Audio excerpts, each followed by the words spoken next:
Vilgas here. I'm recording this video because I received some really good parent questions the first few weeks of our distance learning about support for helping your child with their writing. So I want to give you a little bit of information, and I hope this little video and tutorial will help you support your child at home when they're doing their writing work. First, I want you to know that your child is developing as a writer right now. There are many skills that they're learning and they're trying to put together when they write.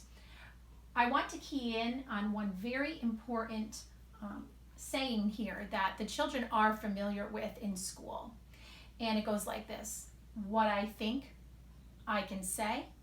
What I say, I can write, and that includes drawing. What I write, I can read. So when you think about this process when you're working with your child, the very first step for them is they have to think. They have to think of what they're going to draw or say when they start writing. The next part is they should be able to say it out loud to you. So if they're going to write about a favorite toy, first they should be able to tell you in their words what their favorite toy is and some information about that toy. The next part, writing, is also drawing for kindergarten students. So drawing is also an important part of the writing process for them. So when I say write, I'm including drawing and writing. And after the child is done writing, they should be able to practice, and they should practice reading their message back to you. That's an important part of the process. So what I think, I can say. What I say, I can write. What I write, I can read. Very important in the steps that your child will take when they are writing at home. There's some other information that's very helpful for your child when they're writing. I suggest, and this will be on the daily plan as a resource, you can write out the alphabet yourself, or you can have some type of alphabet chart near to them. So an alphabet chart is important. Another important resource for your child when they're writing is some type of sight word wall. This sight word wall is available on the daily learning plan as a resource, and it has some basic sight words that students are familiar with, and it can help them when they're planning out their messages. So I suggest an alphabet chart and some type of sight word wall right there with your child when they're writing.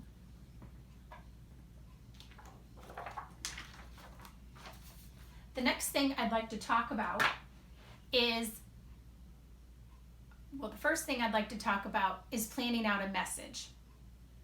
In school, we have a way that we plan out messages, and it includes drawing lines for each word that you would like to say in your sentence. So we try to work one sentence at a time. For example, if I was writing about something that I like to do at home, I might think, then I'll say out loud, I like to garden at home. So here I've broken down and counted that I have 6 words, and I need 6 lines to plan that sentence out. Let me show you how we do this at school. I like to garden at home. You can help your child with this process by drawing the lines for them and or having them draw the lines as they say their message. This is just one strategy to plan out a message or a sentence each time your child has something they want to say.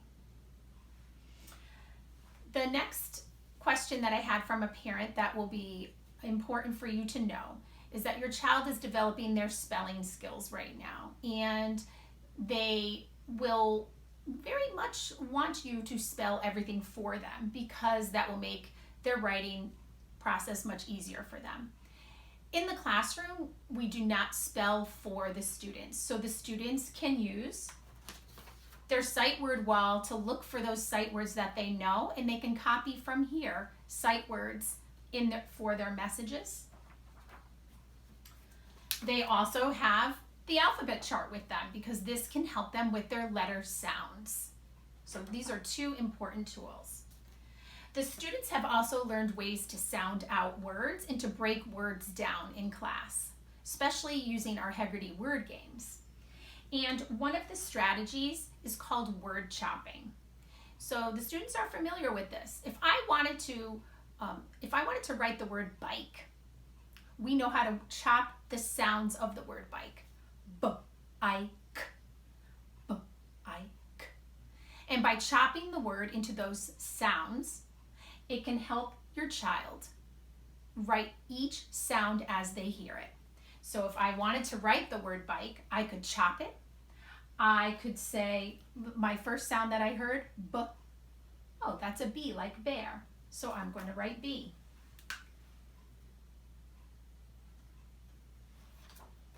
B-I. Oh, I hear the word I next. I hear the letter I next. Excuse me. B-I-K. K, k, k. I hear the k sound at the end of the word. That's tricky. It could be a C. It could be a K. You know what? My eyes tell me it's a K.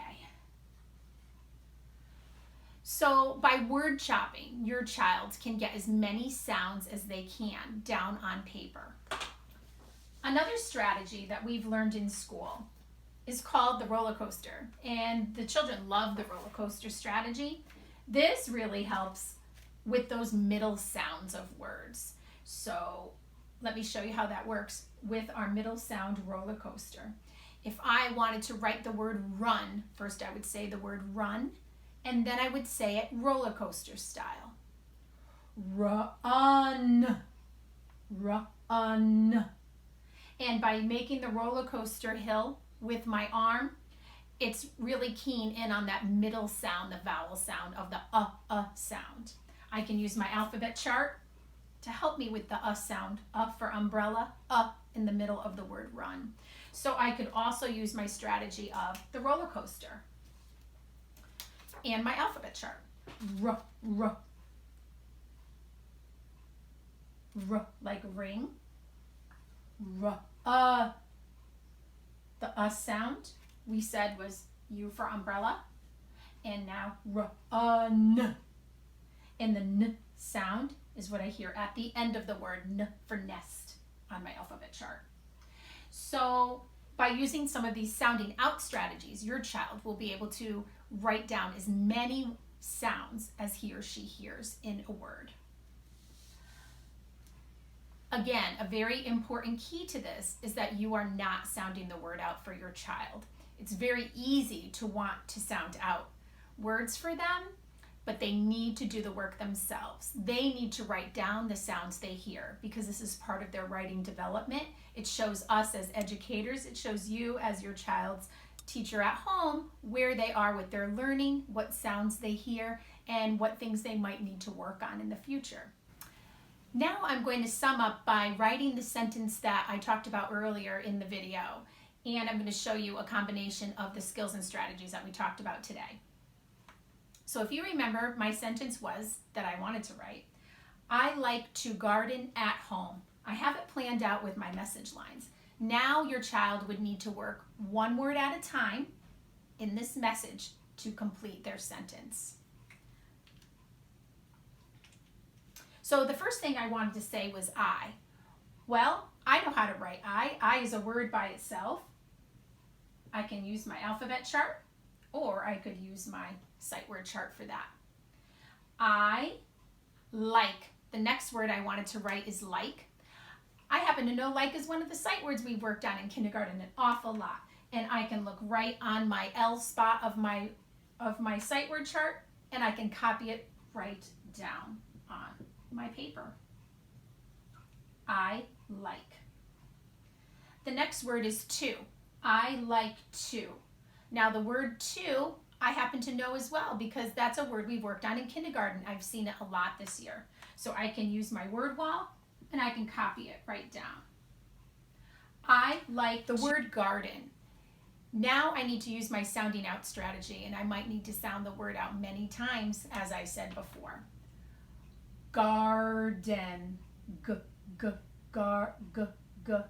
So I'm going to use my letter sound chart, and I'm going to write the letter G for the first sound I hear in garden. I need to keep sounding the word out again. G, R, R. I'm hearing the R say it in its name, so I'm going to write R. Gard, d, d, d. I hear the letter D. Again, I can use my alphabet chart to help me with the sounds. Gard, eh, eh, eh, eh, eh, eh. Elephant, egg. I'm going to write the letter E. Garden, n. Last sound I hear is the N sound. So I'm going to write the letter N as in nest. Okay, let's reread what I have. I like to garden at.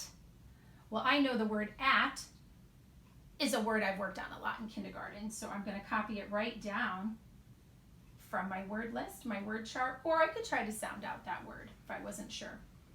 The last word of my message, I like to garden at home.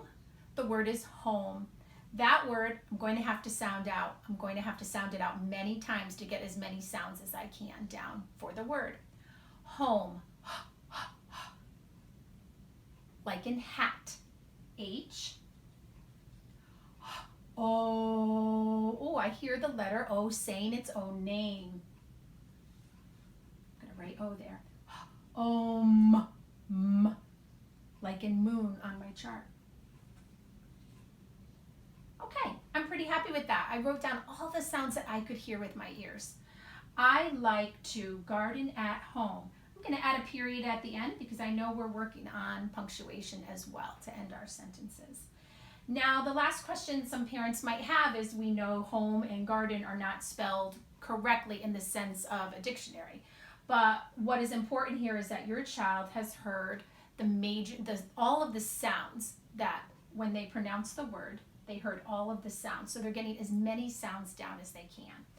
If your child notices that this doesn't look right and they're starting to think about silent E or the magic E, it's a time for them to add things in with their eyes.